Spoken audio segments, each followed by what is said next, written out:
Hey, what's up you guys, and welcome back to MVR. Since the last time we had a look at the DecaGear, the company has decided to step up its PR machine and is now conducting interviews and giving out more information regarding the DecaGear itself, as well as its development process.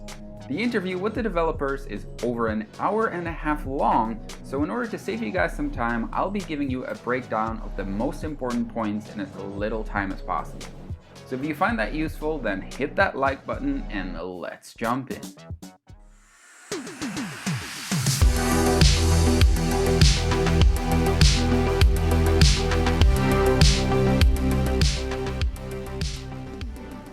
So let's take a look at what we know about the display features of the device. The DecaGear will have two independent 2160 by 2160 displays that can run up to 90 Hz. In order to support an as large as possible user base, they will include a full field of view slider for IPD ranges between 62 and 72 millimeters, although the exact IPD range is subject to change. The lenses used in the headset consist out of a single element, which supports an average FOV of around 114 degrees, but they're working on custom stacked lenses that might increase the FOV to around 120. Moving on to the facial tracking, this is done with two 150-degree fisheye cameras, which are assisted by infrared LEDs. Because of the split camera setup, which doesn't show the entire face, their facial tracking is not compatible with most open-source face tracking technologies, and as such, has required the company to develop their own software to implement the feature. According to the developers themselves, the integration cost of their SDK is low and takes only a few minutes at best.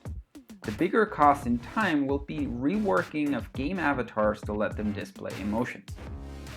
As suspected previously, this implementation does not support foveated rendering or dedicated eye tracking, but is sufficient for pupil tracking to support eye animations. Images recorded by the camera are not stored and the entire system works offline, which gives more credibility to this claim.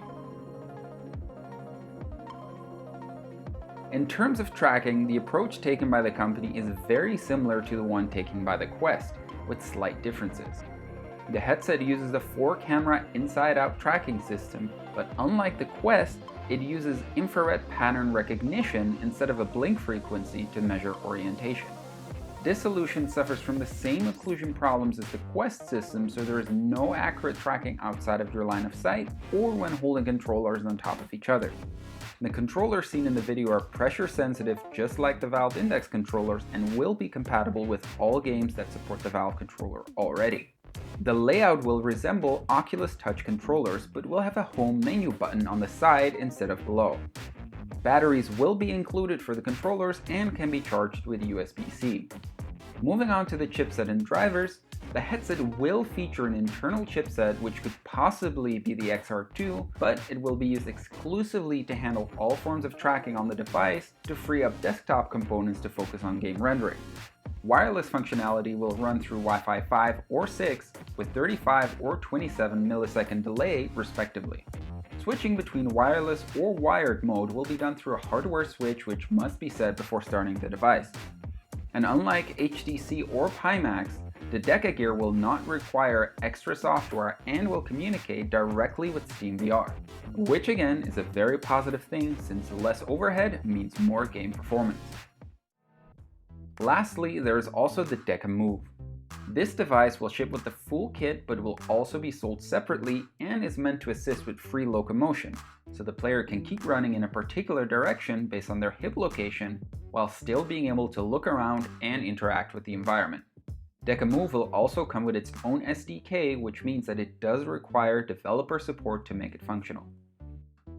The company will start mass production of the DecaGear in January and will send prototypes to content creators for final adjustment feedback, at which point they will also launch a Kickstarter campaign to raise awareness.